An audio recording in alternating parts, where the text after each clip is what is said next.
Good morning all of you. कैसे हैं आप लोग? सीख रहे हो, समझ रहे हो, आगे बढ़ रहे हो। आज बात करने वाला हूं निफ्टी और बैंक निफ्टी का वीकली एनालिसिस। ठीक है, दोनों को अच्छे से समझेंगे कि निफ्टी और बैंक निफ्टी में वीकली क्या हो रहा है, क्या हमारा जो नेक्स्ट वीक है उसमें हमारी अप्रोच क्या होनी चाहिए नेक्स्ट वीक के लिए, और नेक्स्ट मंथ के लिए अब क्या है, बजट भी आ रहा है तो उसमें हमारी क्या अप्रोच होनी चाहिए। मैं क्या सोच रहा हूँ, अपना मेरा पर्सनल पॉइंट ऑफ व्यू क्या है, वो मैं आज आपके साथ शेयर करूंगा। मैं आपको पहले भी कभी कोई बाई से रिकमेंडेशन नहीं देता था, ना मैं अभी इतना बड़ा हूँ कि मैं आपको कोई बाई से रिकमेंडेशन दूँ, ना मैंने कभी पहले दिए, ना आगे कभी दूंगा, ना मैं किसी भी टाइप का आपको इन्वेस्टमेंट एडवाइस वगैरह दे सकता हूँ, ना मैं दी। ओके, अब मैं आपको कुछ कल बहुत लोगों की रिक्वेस्ट आई कि सर आप स्टॉक्स की वीडियो क्यों नहीं बना रहे, स्टॉक्स के ऊपर आपने क्यों रोक दिया या बंद कर दिया। देखो भाई, हम लोगों के सेबी जो है वो एक रेगुलेटर है, ठीक है, और जो भी रूल्स वहां से आएंगे हमें उनको रेस्पेक्ट, जैसे वो रूल्स हैं उसको उस हिसाब से रेस्पेक्ट देनी है, क्योंकि वो हमारा सबसे पहले इंपॉर्टेंट है। और जो रेगुलेटर जो भी डिसाइड करेगा हमें उसको फॉलो करना है। अब उन्होंने कल एक जो है न्यूज उनकी आई कि भाई उन्होंने क्या करा है, सीबी की जो मेन चेयरपर्सन है, शी सेड कि अगर आप कोई भी स्टॉक का नाम लेते हो पब्लिकली, ठीक है, पब्लिकली अगर आप कोई भी स्टॉक पोस्ट करते हो, ठीक है, स्टॉक का नाम के साथ आप पोस्ट करते हो तो you will act as a advisor. ठीक है, आप एडवाइजर की तरह आपको माना जाएगा, लेकिन बिना लाइसेंस के आप एडवाइजर भी नहीं हो, तो इसका मतलब आप क्या कर रहे हो, आप एक इलीगल काम कर रहे हो। ठीक है, इट्स अ इलीगल जॉब, क्योंकि बिकॉज आपके पास एडवाइजर का लाइसेंस नहीं है और आप एडवाइस कर रहे हो किसी को, कोई भी स्टॉक के ऊपर नाम ले रहे हो, तो वो कहीं ना कहीं ठीक नहीं है। तो भाई आज से मैंने कल से ही मतलब उस चीज़ को, जब मेरे पास वो न्यूज़ आई उसी हिसाब से मैंने भाई वो स्टॉक जो है, अब मैं आपके पास किसी भी टाइप का स्टॉक्स का कोई भी एनालिसिस जो है नहीं शेयर करूंगा, ना कोई नाम उसका, ना कोई एनालिसिस। ठीक है, स्टडी पर्पज से अगर हमें कुछ सिखाना है तो वहाँ पर उसको हम दिखा सकते हैं कि हाँ देखो ये अगर मूविंग एवरेज है या बॉलिंजर बैंड है, आरएसआई है, ठीक है, कोई प्राइस सेक्शन का पैटर्न है, मान के चलो कहीं ट्राइंगल बनना है तो ये देखो ये ट्राइंगल बनना है, ये आपका हेड एंड शोल्डर बनना है, देन मैं उसको यूज कर सकता हूँ सिखाने के पर्पज से। लेकिन किसी में कुछ करंट बनना है तो मैं आपके साथ शेयर नहीं करूंगा। एज पर अभी जितना क्लियरिटी उसके हिसाब से मैं बात कर रहा हूँ। अगर मान के चलो कुछ चेंजेस आते हैं, ठीक है, रूल्स में अगर कुछ चेंजेस होते हैं, देन डेफिनेटली जो भी उसके अंदर रूल्स होंगे हम उसके साथ जो है उसको हम कंसीडर करेंगे, उसी के हिसाब से जो है आगे बढ़ेंगे। ठीक है, तो मेरा क्या है कि देखो आपको ये पता होगा सीबी जो है हमारे सबके हित के लिए काम करे, किसी के लिए उसका ये पॉइंट ऑफ व्यू है ही नहीं कि यार वो किसी के कुछ कर रहा। ठीक है भाई, जो रूल्स उन्होंने बनाए हैं हमें उसको रेस्पेक्ट करना है, बस सिंपल सी बात है। अगर वो मना कर रहे हैं कि हमें स्टॉक का नाम नहीं लेना तो नहीं लेना, सिंपल है। तो इसके ऊपर हम देखो, अगर हम मान के चलो कुछ बोलते भी हैं या कुछ करते भी हैं तो उससे कुछ सेंस नहीं निकल रहा। ठीक है, तो इसको हमें एक्सेप्ट कर लें और रेस्पेक्ट तरीके से उसको एक्सेप्ट करें तो ज़्यादा अच्छा रहेगा। तो वही मैं उसको भाई एक्सेप्ट करता हूँ, और जब तक जो क्लियरिटी और नहीं आती है जब तक हम उसके अंदर। अब सेबी ने बोला है कि आप कोई भी स्टॉक्स का नाम नहीं ले सकते, स्टॉक के ऊपर कुछ बात नहीं कर सकते। डेफिनेटली अब वो हम उसको बंद कर देंगे, कोई दिक्कत नहीं। लेकिन मेरा काम है, मैं आपको निफ्टी और बैंक निफ्टी का डेली एनालिसिस देता हूं। तो मेरे ख्याल से इसके एनालिसिस में, इंडेक्स के एनालिसिस में शायद अभी तक मुझे क्लैरिटी नहीं है, और मुझे उसमें कहीं भी जो सीबी का वो पॉइंट ऑफ व्यू वहाँ पर किसी को आई थिंक कोई प्रॉब्लम नहीं है। तो हम लोग इसको कंटिन्यू करेंगे। हमारे एफआईएस डीआईएस का डेटा जो हम लोग देखते हैं समझते हैं उसमें हमें कोई इशू नहीं होना चाहिए, वो हम कंटिन्यू करेंगे। हम माइंडसेट के ऊपर बात करते हैं, माइंडसेट में साइकोलॉजी, उसमें किसी को कोई इशू नहीं है, वो हम सिखाएंगे। देखो हमारा पर्पस है एजुकेशन, हमारा पर्पस है ही नहीं है कि हम आपको किसी भी टाइप का इन्वेस्टमेंट एडवाइस वगैरह, ना मेरा कोई पेड टेलीग्राम ग्रुप है, ना मेरा कोई व्हाट्सएप ग्रुप है पेड। मैं आपको पहले ही बोल रहा हूँ ये कुछ भी मेरा नहीं है। मान के चलो अगर आपके पास कोई व्हाट्सएप ग्रुप या टेलीग्राम से कोई रिक्वेस्ट आती है, इट्स रिक्वेस्ट, आप उसको ब्लॉक कर दो। ठीक है, क्योंकि मेरा कोई पेड टेलीग्राम ग्रुप नहीं है, मेरा कोई पेड व्हाट्सएप ग्रुप नहीं है। हाँ, मैं जो है मेरा एजुकेशन स्टफ है, मैं एजुकेशन देता हूँ। Price section, master the price section program है, master the option selling program है। अगर आप वो ज्वाइन करना चाहते हो आप वेलकम हो। वो एक एजुकेशन प्रोग्राम है, उसमें फिर आपको एजुकेशन दी जाएगी, कोई स्टॉक की टिप्स एडवाइस वगैरह कुछ भी नहीं। ठीक है, उसमें कुछ जो है इशू नहीं होना चाहिए किसी को। अब आते हैं सर दूसरा पॉइंट कि हम क्या शेयर कर सकते हैं। जितना मुझे अभी समझ में आ रहा है, अगर देखो और गाइडलाइंस आएंगी उससे और क्लियरिटी होगी। अभी जितना मोटा मोटा जो आइडिया है मैं उसके हिसाब से बता रहा हूँ। मैं आपके साथ निफ्टी और बैंक निफ्टी का एनालिसिस जो है वो शेयर करूंगा। ठीक है, उसमें मेरे ख्याल से अभी तक कोई ऐसा है नहीं। ठीक है, आप उसके बाद ईटीएफ के ऊपर हम बात कर सकते हैं। ईटीएफ जो अलग अलग इंडेक्स के हैं, सेक्टर के हैं, ठीक है, जैसे कि ऑटोबीज है, सीपीएससी है, आईटी है, सिल्वर है, गोल्ड है, उसके ऊपर हम बात करेंगे आराम से। साइकोलॉजी के ऊपर बात करने वाले हैं अच्छे से भाई, साइकोलॉजी के ऊपर बहुत अच्छे से बात करेंगे, माइंडसेट को डेवलप करने की पूरी कोशिश करेंगे। और एक हमारा है एफआईएस डीआईएस की डेटा। ठीक है, तो इन चारों ऊपर हम बात करेंगे। और आप टॉपिक जो है सजेस्ट करोगे, कोई स्ट्रेटेजीज हैं, कोई भी किसी भी टाइप का कोई स्ट्रेटेजी होगी, ऑप्शन की स्ट्रेटेजी होगी। ठीक है, अभी आज शाम को हम वीडियो लेके आएंगे पुट कॉल रेशो पे, पीसीआर क्या होता है, तो लर्निंग जो चीज़ें हैं वो चलेंगी। पुट कॉल रेशियो क्या होता है, कैसे हम उसको समझते हैं, क्या हो सकता है उसके बारे में, तो पूरा जो है एनालिसिस चलेगा। पुट कॉल रेशियो क्या होता है, कैसे काम करता है, वो हम चीज़ें जो है उसके अंदर डिस्कस करने वाले हैं। तो डेफिनेटली ये सब चीज़ें जो है डिस्कस होंगी। इसमें मेरे ख्याल से किसी को कोई इशू नहीं होना चाहिए। फिर भी अगर आपको कोई भी थोड़ी भी जानकारी इसके बारे में और है तो नीचे मुझे कमेंट सेक्शन में जरूर बताना। I am eager to learn, मुझे कोई दिक्कत नहीं है कि आपके साथ से मुझे अगर कुछ लर्निंग मिलती है, definitely I will take this learning, मुझे कोई इशू नहीं है। ठीक है, तो ये टॉपिक है और इसको आपको समझना पड़ेगा और उसके लिए मुझे भाई माफ़ करना, आपको स्टॉक्स के ऊपर हम बात नहीं करेंगे। ठीक है, ये बात आपको क्लियर होनी चाहिए। अब आते हैं सर यहाँ से निफ्टी के ऊपर एनालिसिस पे। तो निफ्टी जो है भाई इस समय पर ये हमारा बड़ा चैनल है और ये हमारा छोटा चैनल। ठीक है, ये हमारे बड़े मियाँ हैं, ये हमारे छोटे, पिक्चर भी आई है ना अभी, बड़े मियाँ छोटे मियाँ, तो ये हमारे बड़े मियाँ हैं, ध्यान रखना, और ये हमारे छोटे मियाँ हैं। ठीक है, तो ये बड़े मियाँ जो हैं डेली टाइम फ्रेम पर बहुत अच्छे से काम कर रहे हैं। लगभग 2024 इसी के अंदर जो है इन्होंने स्पेंड करा है। इसका जो बेस है वो है 22,000। ठीक है, ये ध्यान रखना, 22,000 बहुत ही इंपॉर्टेंट सपोर्ट, ये ध्यान। ठीक है, अब क्या हो रहा है मेरे भाई, यहाँ से जो छोटे मियाँ हैं उसको भी हमने ब्रेकआउट किया। पहले तो हमने यहाँ ब्रेकआउट किया था हमारे बड़े मियाँ को, और अब हमने छोटे मियाँ को भी ब्रेकआउट दिया है। ब्रेकआउट देने के बाद कहीं ना कहीं अब हम यहाँ से मैं थोड़ा सा जूम करके दिखा रहा हूँ। ब्रेकआउट देने के बाद अब हमने क्या करा है, यहाँ से ब्रेकआउट दिया, ब्रेकआउट देने के बाद हमने यहाँ पे कर दी रीटेस्टिंग डन। ठीक है, अब भाई रीटेस्टिंग हो चुकी है अच्छे से डन, हमें कोई दिक्कत वाली बात नहीं, मार्केट ऊपर जा रहे हैं, कहीं कोई दिक्कत नहीं। 24,500 हमारा टारगेट है, मार्केट उसको धीरे धीरे हिट भी करता हुआ नजर आ रहा है। अब देखो 24,500 जो टारगेट है वो मैं किसी को बोल नहीं रहा कि आप बाई करो सेल करो, ध्यान रखना। आप कोई भी आपको इस टाइप की कोई इन्वेस्टमेंट एडवाइस या बाई से रिकमेंडेशन नहीं है। मैं जो भी बता रहा हूँ वो अपनी मेरी पर्सनल राय है, वो मैं आपके साथ नॉर्मल लर्निंग के पर्पज से शेयर कर रहा हूँ। ठीक है, तो यहाँ से देखो भाई क्या हो रहा है, यहाँ पर आपका 24,500 यहाँ से मार्केट जो है एक बार को टच कर सकती है, ऊपर जा सकती है यहाँ से। अब देखो एक दो चीज़ें हैं जो मुझे आपके साथ डिस्कस करनी है, जिसके ऊपर मैं थोड़ा सा कंसर्न हूँ और इसको डिस्कस किए बिना कहीं ना कहीं मुझे थोड़ा परेशान होगा। देखो मार्केट ना जैसे रात होती है, ठीक है, समझ जमा, रात के बाद क्या होता है, दिन, है ना, ये होता है ना।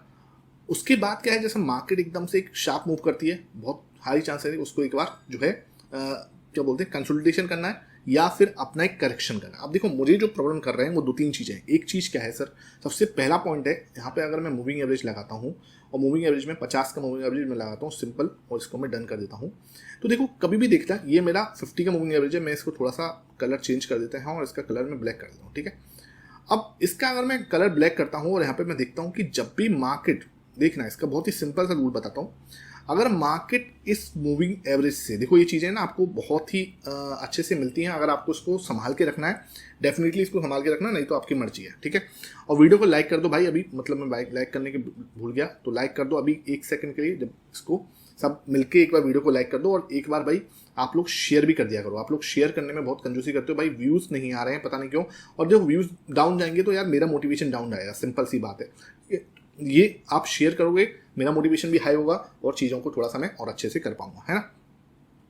तो यहाँ पे देखो जो बहुत अच्छा रूल है वो है भाई, यहाँ पे मार्केट जो है जब भी 5% दूर हो जाए, देखो यहाँ पे इसको दिख रहा है आपको, लगभग 5% जो है अपने 50 के मूविंग एवरेज से दूर हो गया। ठीक है, मार्केट बढ़ रही थी, कोई दिक्कत नहीं, बढ़ रही है, वापस आई हल्की सी, फिर बढ़ रही है, तो ये अपने मूविंग एवरेज से 5% दूर हो गई।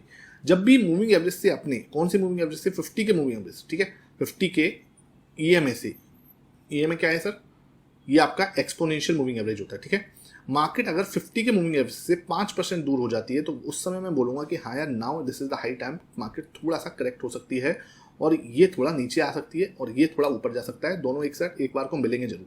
मतलब ये नहीं है कि ऐसा होगा ही होगा, लेकिन ऐसा होने के चांसेस होते हैं, प्रोबेबिलिटी होती है। ठीक है, तो यहाँ पे अगर आप देख पा रहे होगे, एक सिनेरियो में आपको दिखाया, वापस आएगा यहाँ से। ठीक है, ये नीचे के सिनेरियो में भी होता है, ऊपर के साथ भी है, नीचे के साथ भी। हम मान के चलो ये 5% दूर हुआ, वापस से इसने को वापस से जो है कनेक्ट किया है। ठीक है, यहाँ देखो इसने फिर देखो इस जगह से जो है 5% दूर हुआ, आप देख लेना, नाप लेना, फिर वापस से यहाँ पे इसको करेक्ट होना पड़ा, है ना। इधर देखो अगेन यहाँ पे 5% दूर हुआ, यहाँ 5% दूर हुआ, फिर अगेन इसको करेक्ट होना पड़ा। ठीक है, यहाँ देखो थोड़ा सा और दूर गया, फिर करेक्ट होना पड़ा। तो मार्केट जब भी थोड़ा दूर जाएगी तो उसको वहाँ पे उसको कनेक्ट करना पड़ता है। एक बार देखो यहाँ पे दूर हुआ, लेकिन थोड़ा टाइम बाद एक्सपोर्ट करके फिर ये ऊपर आ गया। ठीक है, तो या तो ये ऊपर आएगा या प्राइस नीचे आएगी, दोनों में से एक जरूर कुछ होगा। अब आप देख पा रहे हो कि ये ऊपर तो आ रहा है ना, लेकिन अभी भी बहुत दूर है, बहुत दूर मतलब कि देख लो आप 5% के आसपास का डिस्टेंस इसमें है, ठीक है। तो 5% का डिस्टेंस अगर इनमें है तो मुझे कहीं ना कहीं जो लग रहा है कि मैं नहीं कह रहा 5% के 5% पूरा मार्केट टूट जाएगी। आई एम एक्सपेक्टिंग यहाँ से मार्केट थोड़ा सा करेक्ट हो सकती है, और मतलब मैं ये कह रहा हूँ 4% के आसपास, ठीक है। यहाँ से 4% के आसपास हम टूट सकते हैं, हल्का से मूविंग एवरेज ऊपर आएगा तो हम कहाँ तक जा सकते हैं, मुझे लगता है एक बार को एक छोटा सा करेक्शन आ सकता है जो इस लेवल तक आ सकता है, इस लेवल तक, ठीक है। ये हमारा जो ये वाला जो चैनल है बड़े मियाँ जो है हमारे, इस बड़े मियाँ का जो ये रजिस्टेंस है, ठीक है, जो रजिस्टेंस है उसको हम एज सपोर्ट एक्ट करते हुए नजर आ सकते हैं अब, और इसका जो लेवल है वो रहेगा 23,500। तो यहाँ से मैं ये नहीं कह रहा कि भाई मार्केट बहुत ज़्यादा टूटती है, लेकिन आई एम एक्सपेक्टिंग कि यहाँ से हम एक बार को 23,500 को जरूर टच कर सकते हैं। उसके मल्टीपल रीजन है, एक तो मैंने आपके साथ डिस्कस कर चुका हूँ, this is the first reason जो बहुत इंपॉर्टेंट रीजन है, आपको पता चल गया होगा। दूसरा रीजन क्या है सर? दूसरा रीजन ये है कि मेरे भाई प्राइस एक्शन को अगर देखूँ, ठीक है, प्राइस एक्शन को अगर मैं देखूँ तो एक बार को मैं छोटा मियाँ यहाँ से हटा रहा हूँ, ठीक है, छोटे मियाँ यहाँ से हटा रहा हूँ, और छोटे मियाँ को हटाने के बाद यहाँ से मैं इनको रिमूव कर देता हूँ, एक सेकंड के लिए रुकना। तो मैंने यहाँ से छोटे मियाँ हटाए तो एक बार को देखो ये जो टारगेट था, इसका जो टारगेट था, ये हमारे जो बड़े मियाँ थे इनका टारगेट क्या था? इनका टारगेट था आपका 4.8% या 5% का जो था, यहाँ से 5% का मूव हो सकता था। तो यहाँ पे क्या हुआ? ब्रेकआउट हुआ, ठीक है। ब्रेकआउट होने के बाद यहाँ पे हमने रिटेस्टिंग डन की थी, और ये मैंने सब आपके साथ शेयर किया हुआ। जो लोग सीख रहे हैं लगातार नीचे कमेंट सेक्शन में जरूर बताना कि उनको मैंने शेयर किया था या नहीं किया था, मतलब लर्निंग पर्पज से सब चीज़ें आपको पता है ना। यहाँ से मार्केट ऑलमोस्ट 5% का रनअप जो है, सॉरी ये यहाँ से मार्केट जो है ऑलमोस्ट 5% का रनअप जो है दे चुकी है। हल्का सा और मान लो, क्योंकि हम 500 तक मान के चल रहे हैं तो हम यहाँ तक और मान के चल रहे हैं यहाँ तक, ठीक है। तो एक 5% का जो टारगेट है जो कि है 24,500, एक बार को हम टच करके उसको यहाँ से हल्का सा करेक्शन दे सकते हैं एज पर प्राइस एक्शन के डेटा के हिसाब से। देखो पहली कंफर्मेशन में कहाँ से मिलेगी, पहली जो हमें जो लग रहा है वो है मूविंग एवरेज का, ठीक है, मूविंग एवरेज का होना। दूसरी चीज क्या लग रही है? प्राइस एक्शन के हिसाब से जो इसका टारगेट है, ठीक है, जो हमारा ये बड़े मियाँ का टारगेट है वो ये टारगेट है, ठीक है। ये टारगेट भाई इसका टारगेट यही होता है, आपकी जो अगर रेंज टूटी है तो उस रेंज के बराबर हम जा सकते हैं। अब मैं ये नहीं कह रहा कि हाँ ऐसा ही होगा, ठीक है, इतना नहीं है कि और भी जा सकते हैं, डेफिनेटली यहाँ से हम 2x भी हो सकते हैं। यहाँ से भाई ये 5% भागा है, हो सकता है हम 10% भी भाग सकते हैं, कोई मतलब ये कोई थंब रूल नहीं है, लेकिन जो मुझे मोटा मोटा आइडिया लग रहा है मैं उस हिसाब से बताऊं। तो प्राइस एक्शन भी एक साइड से इशारा करने की कोशिश कर रहा है कि मार्केट जो है एक साइड से भागा। अब देखो क्या होता है जब हम एक साइड भागते हैं, इसको रबर बैंड थ्योरी भी कहते हैं। तो रबर बैंड को अगर हम एक साइड से यूं कर खींचे तो वापस से नीचे आती है। तो अब कभी भी देखना मार्केट अगर यूं नीचे गिरी है तो वापस ऊपर भी आएगी, यूं नीचे आएगी तो ऐसे है कि जितनी शार्प आप मार्केट में भागते हो, अगर जब भी मैं कहता हूँ मार्केट अगर भागनी है तो मार्केट को यूं चलना चाहिए, ठीक है, तो वो एक सही चलती है। जैसे ये वाला आपने छोटी में ये वाला देखा होगा। लेकिन अगर मार्केट सीधा भाग रही है तो हाई चांस होते हैं कि उसको थोड़ा सा करेक्शन जरूर है, ठीक है। तो यहाँ से मैं जो प्राइस एक्शन है उसके हिसाब से भी एक करेक्शन जो है मुझे नजर आ रही है। मैं ये नहीं कह रहा कि आज हो जाएगा, मैं नहीं कह रहा कि नेक्स्ट वीक हो जाएगा, लेकिन मैं मतलब जितना मुझे आइडिया लग रहा है इतना है कि 40 to 45 डेज जो नेक्स्ट अपकमिंग 40 to 45 डेज है, वहाँ पर मुझे जो है ये कुछ यहाँ पे आता हुआ मार्केट नजर आ रहा है कि यहाँ से हम थोड़ा सा करेक्शन इतना, ठीक है, जो यहाँ पे हम 23,500 के आसपास हम एक बार को टच कर सकते हैं। अब देखो मैं पहले भी बहुत बार गलत हुआ हूँ, मैं आगे भी गलत हो सकता हूँ, इसमें मुझे कुछ मतलब हम एनालिसिस कर रहे हैं। अब वो एनालिसिस जो है वो गलत भी हो सकता है, नो डाउट। यहाँ से मार्केट जो 27,000 28,000 भी जा सकती है।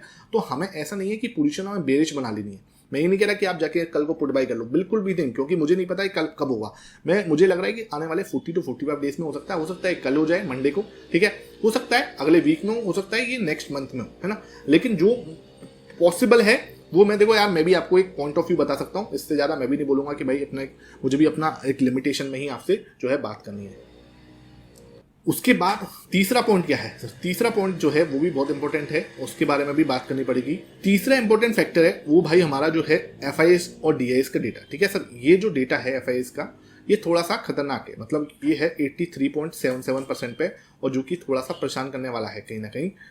तो ये जो डेटा कह रहा है FIS का, ये थोड़ा सा हमें परेशान करने वाला है। तो यहाँ से क्या है, FIS भी क्या कर सकता है, अपना प्रॉफिट बुकिंग कभी भी आ सकती है। मैं नहीं कह रहा कि कल आ जाएगी, हाँ बहुत हद तक चांस है कि भाई 84 से हम ज़्यादा से ज़्यादा 87 तक चले जाएंगे, है ना। वही वाली बात है ना कि ये ग्लास भर चुका है, जैसे कि मैंने आपको उस समय बोला था जब इनकी पोजीशन 13 के पास थी। इसका मतलब क्या था कि भाई बहुत अलर्ट है, बहुत ज़्यादा मतलब कहीं ना कहीं ये बेच चुके हैं, तो इनके हाई चांस है कि हम यहाँ से खरीद सकते हैं। तो सेम एज यहाँ पे क्या है, बहुत ज़्यादा बाई कर चुके हैं, तो अब इनका हाई चांस है कि यहाँ से थोड़ा सा ये करेक्ट कर सकते हैं, ठीक है। तो मतलब यहाँ से अपना प्रॉफिट बुकिंग आ सकती है इनकी साइड से। तो बहुत सारे जो 3-4 फैक्टर्स मैंने आपके साथ डिस्कस किए, ये तीनों और ये चारों फैक्टर जो है ये हमारे साथ जो है निफ्टी को जो है थोड़ा सा कमजोर कर सकते हैं, निफ्टी और निफ्टी बैंक को, है ना। अब क्या है कि अगर मान के चलो सब आपने नेगेटिव बता दिया, पॉजिटिव क्या है? पॉजिटिव यार बेसिकली देखो अभी पी जो है वो इतना कोई नेगेटिव नहीं है ना। दूसरा क्या है, पीसीआर जो रेशियो है वो भी इतना नेगेटिव नहीं है ना। फिर क्या है, 5वां पॉइंट है यूएस के इलेक्शन है, तो भाई यूएस जो है बिल्कुल भी मतलब हम अकेले थोड़ी ना बढ़ रहे हैं, यूएस भी ऊपर भग रहा है, तो यूएसए भी ऑल टाइम हाई बना रहे हैं लगातार, तो मे बी हम भी कंटिन्यू कर सकते हैं। तो ऐसा नहीं है कि मार्केट जो है यहाँ से 27,000 नहीं जा सकते। अगर मान के चलो ये थोड़ा सा करेक्ट होके जाएंगे तो मैं ज़्यादा कहीं ना कहीं इसमें बिलीव करूँगा, यहाँ से हम करेक्ट करें और फिर हम 27,000 जाए, तो ये मुझे ज़्यादा एक स्ट्रेंथ देने वाला लगेगा इंस्टीट्यूट ऑफ हम यहीं से सीधा भाग जाए, ठीक है। तो ये मैंने आपके साथ शेयर कर रहा था। आई होप ये पूरा सेशन आपको समझ में आ रहा होगा। एक बार मैं आपको बैंक निफ्टी का भी एनालिसिस करवा देता हूँ, जिससे क्या है कि आपको समझ में आ जाएगा थोड़ा सा बैंक निफ्टी का डेटा भी क्या कह रहा है। तो बैंक निफ्टी भी एक बार को हम खोल के थोड़ा सा देख लेते हैं, हालांकि मोटा मोटा आइडिया मैंने सब आपको दे दिया है। तो यहाँ से अगर मैं बैंक निफ्टी का डेटा देखने की कोशिश करूँ तो बैंक निफ्टी भी क्या कर रहा है, इसी एरिया पे आके सटक रहा है, ठीक है। इसी एरिया पे आके थोड़ा सा अटक रहा है। अब हमें क्या करना है, यहाँ पे जो इसने कैंडल बनाई है, ठीक है, यहाँ पे जो कैंडल बनाई है, ये जो है हमारी कैंडल बनाई है इसने, ये एक हैमर पैटर्न बनाया है, ठीक है। और ये हैमर पैटर्न जो बनाया है वो इसने इस वाले ट्राइंगल पे बनाया है, और ये हमारा जो ट्राइंगल है ये वाला, इस वाले ट्राइंगल पे इसने एक हैमर पैटर्न बना दिया है। तो अब क्या है, हाई चांस है कि इस हैमर पैटर्न से ये सपोर्ट ले ले, ठीक है। अगर मान के चलो बैंकिंग सेक्टर सपोर्ट दिखा देता है, अगर बैंकिंग सेक्टर यहाँ से मजबूत दिखा दे, बैंक निफ्टी के अंदर इतना भी ऐसा कुछ नहीं है कि मार्केट बहुत ज़्यादा भाग चुका है, या अगर इसका आप मैं 50 का मूविंग एवरेज लगा के देखूं डेली चार्ट पर, तो इतना इसके अंदर मतलब वो नहीं है, ठीक है। अगर मैं इसको यहाँ से एक बार चेक करूं तो ये देखो डिफरेंस है, लेकिन ये 3% के आसपास का ही होगा कुछ, ठीक है। तो 3% के आसपास का ही है, ये इतना नहीं है कि मतलब बोलो 5% से ऊपर का है। तो ये 5% के ऊपर का मुझे नहीं नजर आ रहा, ये सिर्फ 3% के आसपास का है। और तो 3% का मतलब ये है कि यहाँ से हमारे पास कुछ जगह अभी पड़ी है, अभी हमारे पास जो है जगह कहीं ना कहीं यहाँ पे है, तो हमें कोई टेंशन लेने की जरूरत नहीं है। अगर बैंक्स भागते हैं तो डेफिनेटली निफ्टी को जो है सपोर्ट मिल सकता है। तो यहाँ पे एक जो पॉजिटिव हमें ये मिल रहा है कि ये एक हैमर पैटर्न का बनना, वो भी इस ट्रायंगल पे, तो एक अच्छी बात है। अगर मान के चलो ये टूटता है तो कहाँ तक आ सकता है सर, इसको भी हम डिस्कस कर लेते हैं। अगर ये मान के चलो टूटता है तो इसका लेवल जो है ये है 51,000, ठीक है। तो ये 51,000 तक हमें एक सपोर्ट जो है नजर आ रहा है, 51,000 तक जो है, क्योंकि यहाँ से इसने अपनी रैली स्टार्ट की थी। तो अब ये जो है देखो, ये वाली जो बड़ी ग्रीन कैंडल से इसने तोड़ा था, ठीक है। उसके बाद यहाँ से इसने इसको क्या है, रीटेस्ट, है ना। तो ये रीटेस्टिंग के बाद ऊपर गया। अब मान के चलो ये नीचे आ सकता है, तो ज़्यादा से ज़्यादा हम इस लेवल तक इसको देख रहे हैं 51,000 तक, और 51,000 तक आएगा तो फिर वहाँ से फिर इसका हाई चांस है कि एक बड़ा मूव वहाँ पे हमें देखने को मिले। आई होप ये सेशन पूरा अच्छा लगा हो। कोई भी डाउट है नीचे कमेंट सेक्शन में पूछना, आपके हर एक डाउट को क्लियर करने की कोशिश में करूँगा। Thank you for watching this video.